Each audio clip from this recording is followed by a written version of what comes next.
Hello, and welcome to another podcast episode from Animal Training Academy. I'm your host, Ryan Cartledge, and it's great to have you here with us today. The aim of this show is to discuss best practice and force-free animal training with practitioners from around the world, and hopefully entertain, educate, and inspire all of you listening at the same time. As always, we are going to be joined by and talking to another Animal Training Academy member and animal training professional, one Jose Gomes, currently residing in Melbourne, Australia. Jose, however, is originally from Portugal and has experience training a significant variety of different animal species. At the moment, he works mostly with dogs and their owners, helping to spread the word that intimidation and physical punishment is not needed or recommended when training and changing the behavior of animals. Between 2009 and 2012, Jose worked as a marine mammal trainer at Zoo Marine in Portugal, where he had the opportunity of interacting daily with seals, sea lions, dolphins, and a manatee. Jose has an honours and a master's degree in the marine biology field from Porto University, also located in Portugal. And in 2013, he completed a second master's in experimental psychology at the University of Southern Mississippi. In the past, Jose has been a member of the International Marine Animal Trainers Association. He is currently a member of the Association of Pet Dog Trainers Australia, and he is a canine behaviour consultant certified by the Animal Behaviour Consultants of South Africa. Jose is the creator of the YouTube channel and Facebook page Train Me Please, where he offers free video tutorials on how to train different animal species according to the most updated training techniques, with the ultimate goal of improving the relationship between animals and the people that are responsible for them. Jose has lived in Portugal, the US, South Africa, and has just relocated to Ivanhoe, Melbourne, Australia, where he lives with his partner. Jose, welcome to the show, and it is an absolute pleasure to have you on today, mate. How are you? Hi, Ryan. Thank you so much. It's a great pleasure for me to be having the opportunity to talk to you about something that I'm very passionate about. And let me just say that I really like what you do and the fact that you are putting out the information about modern animal training techniques and allowing people to get that information that I think is still lacking a little bit. And I would love for people to get more of that message. So again, thank you so much for having me. My absolute pleasure. And thank you for those kind words as well. And like I was saying to you, Jose, before we actually started recording the podcast, I found you online when I first started Animal Training Academy, and I thought to myself back then, hey, there's a young fella just like me doing the same thing, and I've been following you ever since. So it's really cool to connect with you via this Google Hangout call today and record this podcast. So the pleasure is all mine, Jose, today. It's great to have you here. Thanks, mate. It's great to hear, and it's a pleasure for me to be here. Fantastic. Hey, Jose, I've given everyone a pretty good introduction to you and given them information about your background. So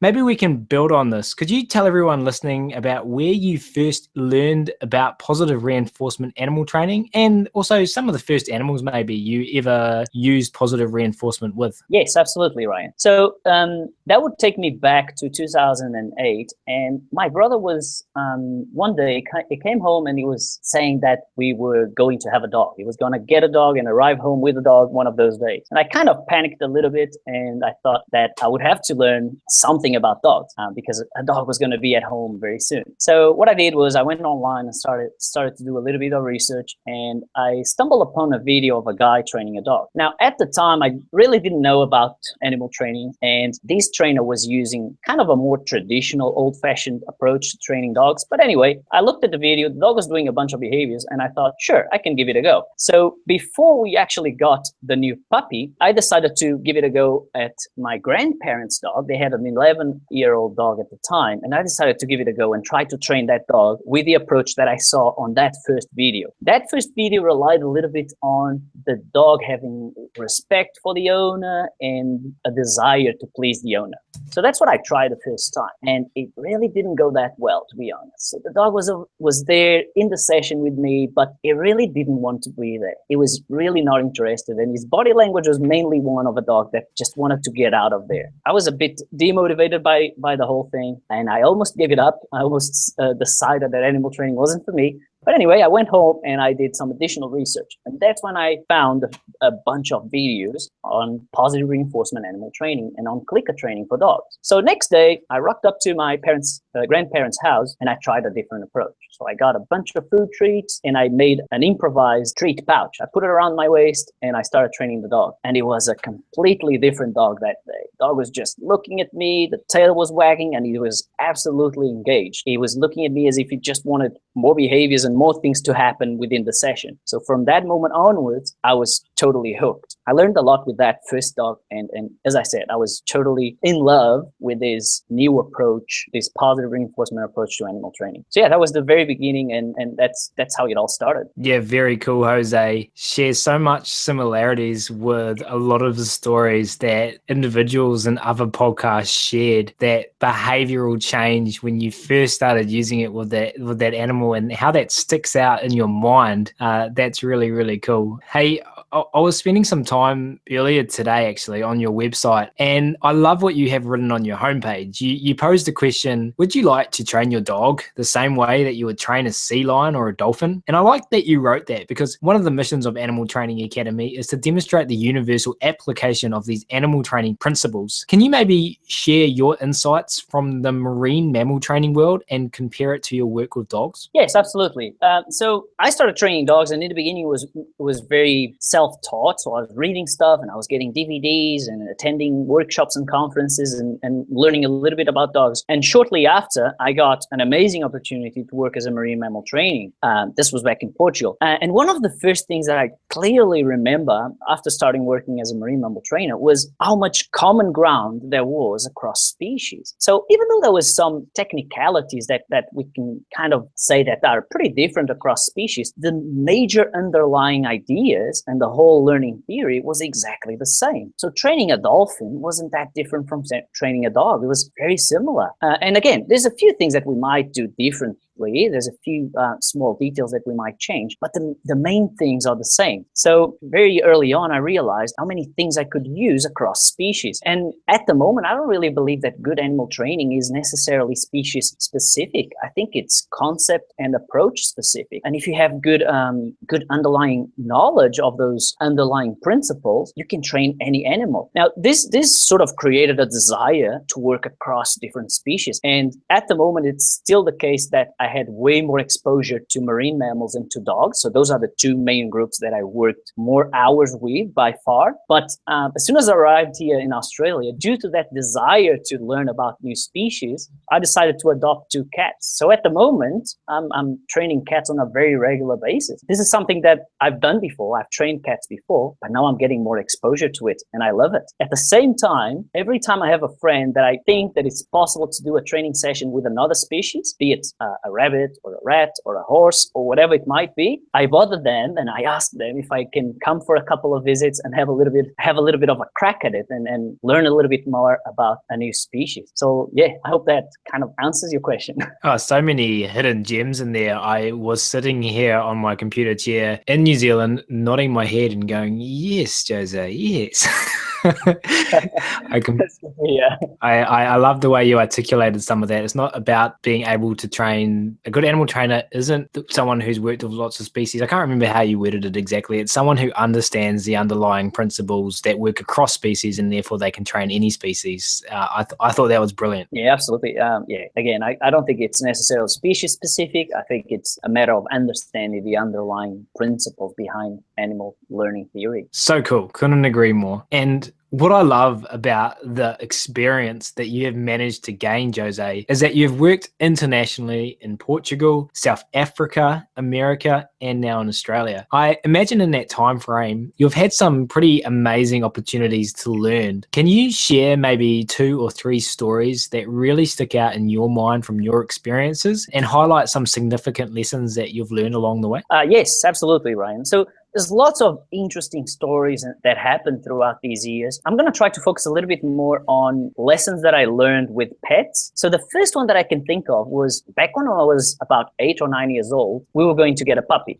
So we got the puppy, and one of the first things that we had to deal with was toilet training. Now, at the time, there was still a lot of advice that nowadays we would deem it a little bit more traditional or old-fashioned. Some of the advice I got at the time was to, whenever the puppy would make a toilet mistake in the living room or whatever, to say no in a harsh tone of voice, pick up the puppy and take him to the designated spot. The other advice that I got related to that was whenever you kind of missed the timing a little bit and you didn't catch him in the act, you would still pick him up, take him to that spot, point towards the mistake he made, again say no in a harsh tone of voice so that he would understand that that was a mistake, and then even pick him up and take him to the designated spot. So I did that for a while, and then something amazing happened. Then one day I saw the puppy making a toilet mistake in the carpet, and as soon as he finished, he started running to the designated spot, and he sat there looking at me like, this is it, isn't it? After I do this over here, I run to that spot. So that was a big lesson for me back in the day, and it taught me two things. One was about timing. So my timing was off, right? I was picking up the puppy after the thing happened and taking him to the designated spot. The other one had to do with setting up the environment for the animal to succeed. So I wasn't addressing this behavior before it happened. I was just addressing it after it happened. Nowadays, I know that it's much better to prepare the environment in a way that the dog is at the designated spot when he is more likely to need to have a toilet break. So that was two lessons that I got from that puppy that were very important for me. Another one was back on when I started working with marine mammals. I was living with a cat back then, and everyone was telling me that a cat couldn't be trained. Very challenging. You can't train a cat. It's not like a dog. It's not going to work. Anyway, I was a bit stubborn and I gave it a crack. I tried to train the cat, and for the first few sessions, it was a little bit awkward and it didn't go super smoothly as usually it starts off when you're training a dog. So it was a little bit different in the beginning. But surely enough, after playing a little bit with the reinforcers and with the motivation of the cat, I got him going. I established that line of communication, and soon enough, the cat was doing things for me. And I was amazed. I absolutely loved the experience. And I have another story with a cat. When I met Jessica, my fiance, she had a cat. And one of the things this cat would do would be to run inside the closet or the wardrobe every time she opened the door. And then he would stay there for a long time. And she didn't like it. She didn't like that he would run there and hide there for a long time. And one day I saw that when he was coming out, she scolded him. So she told him, "Oh, bad cat. I don't like that you did that." Something like that. And I said, hang on. Aren't you happy that he just came out of the wardrobe? You should be happy. You don't want him there, right? And she said, "Yeah, but I'm telling him he's a bad cat because he went in the wardrobe." And I said, "Well, that happened 10 minutes ago. What happened now is that he just came out of it, and you should be happy with it." So we changed the approach to that, and we started letting him know that he was the best cat in the world every time he would come out of the wardrobe when we called him. So very soon, the cat learned that coming out of it was actually not bad, and every time he went in it, we could get him to come out right away. So that was another lesson, mainly about timing again, but that was another lesson that I still remember to this day. Yeah, what great examples. And I love cat training. I'm thinking about turning animaltrainingacademy.com into cattrainingacademy.com because there's so many great cat training stories around at the moment. But I love those stories, and I'm curious to know as well, having worked and trained animals in all those different countries, can you think about any differences in attitude towards positive reinforcement training in the different locations that you've worked? Yeah, absolutely. So starting with Portugal, which is where I spent most of the time and where I grew up in. So Portugal is a developed country, but regarding pet ownership and attitudes towards animals, in my opinion, there's still a long way to go. For example, over there, the average pet owner or the average pet guardian does not get the information that early socialization is extremely important. The average person does not get that information there. And that's something that I would really like to see changing. Perhaps an even more delicate problem that I would love to see addressed, I would even love to, in some way, shape, or form, be able to help with, is that in Portugal, dogs that live in the city typically will live a pretty good life, and their owners kind of have a little bit of an idea of what they should be doing, etc. But if we're talking about rural areas, there's a lot of dogs in Portugal still living in the backyard, many times tied up to a chain, and that's it. That's their lives, and that's so wrong. That's so wrong to keep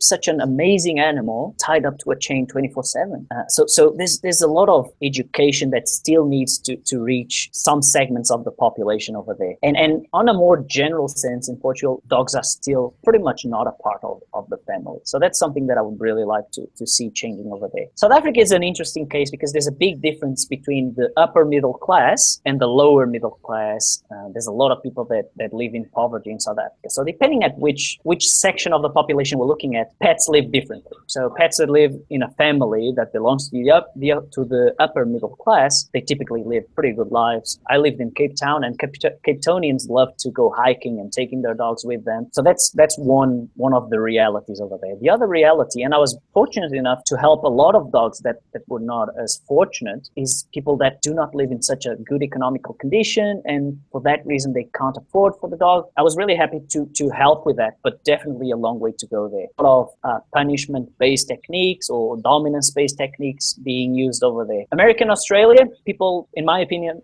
people here, because they live in a better economical situation, they can provide for their dogs better. In American Australia, the average puppy owner is going to somehow be made aware of how important early socialization and even early training is. So this is very different from what I've seen in Portugal and South Africa. Over here and in America, people know that early socialization is important. So that's one of the differences. Puppy classes are very popular over here. You can find them pretty much everywhere, and I think that's a good thing. With that said, I also think that even in these kind of a little bit more developed countries, if you will, there's still a long way to go regarding the use of punishment-based techniques or more traditional-based techniques. Every time I go out, if I go into a space that I'm likely to see dogs, pretty much every time I'm going to see a dog on a check chain. And that's something that tells me that there's still important information that should reach the average pet guardian, even in America and Australia. So I hope that touches on my experiences in those countries. Yeah, and I think some very good points there. One about dogs being chained up in backyards. I think that there are areas in places that I've been in what would be described as Western countries where that still happens. And, although there's no data on this, and I'm just giving my own opinion here, so it's not backed up by statistics or anything like that, I think there is a possibility that there is a social economic difference in how dogs are treated in Western society as well, to some degree. And maybe definitely. I think your comment makes a lot of sense. So I would imagine that even in Western civilizations, we would, if we go more towards the rural areas, that would be the case a little bit more, unfortunately. Yeah, maybe more amplified in some places around the world. So yeah, really interesting points there. Thanks for all those great stories and information so far, Jose. I do have one more question for you though, before we start to wrap up, and you kind of alluded to some interesting points just then. But that question is, after everything you have learned and everything you have seen working internationally as an animal trainer, what are your thoughts on and what would you like to see happen in, say, the time span of the next 5 to 10 years with regards to animal training in the international community? Yeah, so I think that at the moment we kind of have a dichotomy in the animal training world. If you are a person that tries to learn about animal training, if you are a certified dog trainer, or if you go to conferences and workshops, or if you work professionally training animals, then sooner or later you're going to be exposed to positive reinforcement training techniques. And you are very likely to become a user of those techniques. On the other hand, we have the average pet guardian or pet owner. Those are still receiving a lot of old-fashioned, traditional dominance-based techniques. That's what they're getting. There's a couple of very popular TV shows and even websites and perhaps even magazines that reach the average pet guardian. And so we still see those outdated techniques being used a lot. So that's one of the things I would like to see. I would like to see that changing. I would like to see the average pet guardian receiving more positive reinforcement content. And I would like to see things such as prong collars and check chains to belong in museums as something that we used to use back in the day. That's one of the things I would like to see. The other little thing that I would add to that would be, I would really like to start to see people using more positive reinforcement on other people. So the people that work with them, the people that live with them. Positive reinforcement works across species. So it works if you are using it on another human, for sure. So that's another thing that I would like to see happen in the next 5 to 10 years. Beautiful. I love it. And that's why, that first point you made anyway, that's why what you do, Jose, is so important with your YouTube channel and posting over Facebook and stuff. So maybe that kind of transitions nicely into the next thing I was going to ask you. Just before we do head towards the end of this podcast, a couple of things. A massive thank you for being on the show today. But to just add on at the end here, can you maybe tell everyone out there a little bit more about how they can get in touch with you, your website, Facebook, Twitter, YouTube? Where's the best place to find you and your content? Yeah, absolutely. So one of the things that I pay a lot of attention to is content production, especially for my YouTube channel. So I make videos for YouTube, and I make them for a couple of reasons. One of them is because if I do a video, I'm automatically reviewing what I do. Just from the time that I shot the video to the moment I put it on my computer to edit it, I'm already seeing things that I would change if I was to do that session again. And then over time, you also learn a lot. When I look at my videos now that are already 2 or 3 years old, there's a lot of things there that I would change, but that's part of the journey, and that's part of the fun of learning about animal training. The other thing, and the other reason that I do these videos for my YouTube channel is because now and then I'm lucky enough to have someone that knows more about animal training than I do, having a look at them and giving me suggestions. So that's a way to improve again. Sometimes there's people that know a lot about animal training. They have a look at one of my videos and they tell me about something that I didn't know before. So it's a learning tool as well. And finally, I do those videos because I can send information to my clients. So let's say that I do a one-on-one training session, and we taught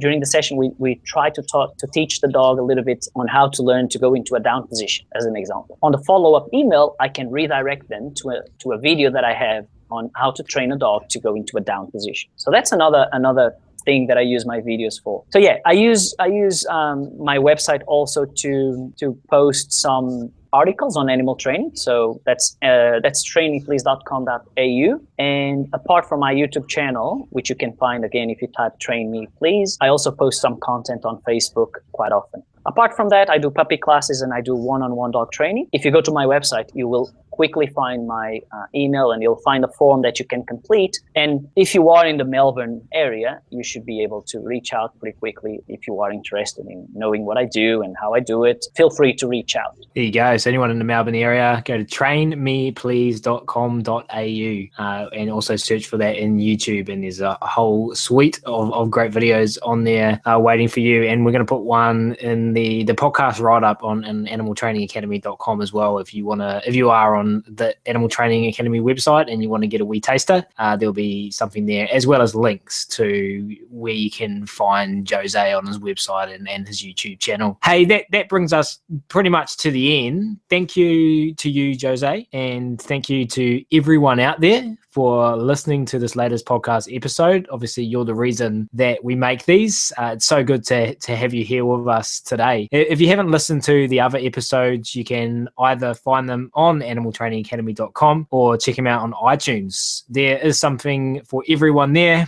Primates, horses, fish, lion, dogs, cats, seals, you name it. Also available is the free training tidbits course on animaltrainingacademy.com. So make sure you check that out as well. And if you haven't been to a free live webinar yet, then you can find out when the next one is happening by going to animaltrainingacademy.com once again and clicking webinars in the main menu. So they're completely free. And the next ones we have will be towards the end of this month on, I believe, the 28th and 29th of August. So make sure you get yourself along to one of those as well.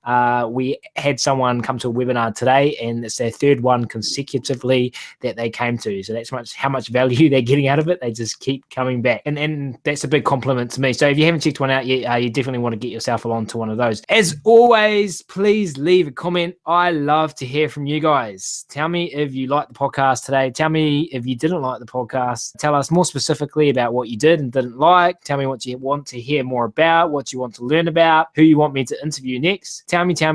And let me know your favorite animal training stories as well. Whatever, just leave a comment. I love hearing from you guys. It is the favorite part of what I do. So until next time, Jose, once again, a massive thank you. It's been great talking to you, and you will be hearing from me again very soon. Jose, like I said, big thank you, and we'll see you guys next time. It was an absolute pleasure. Thank you so much, Ryan. Thanks for inviting me. Awesome. Ciao.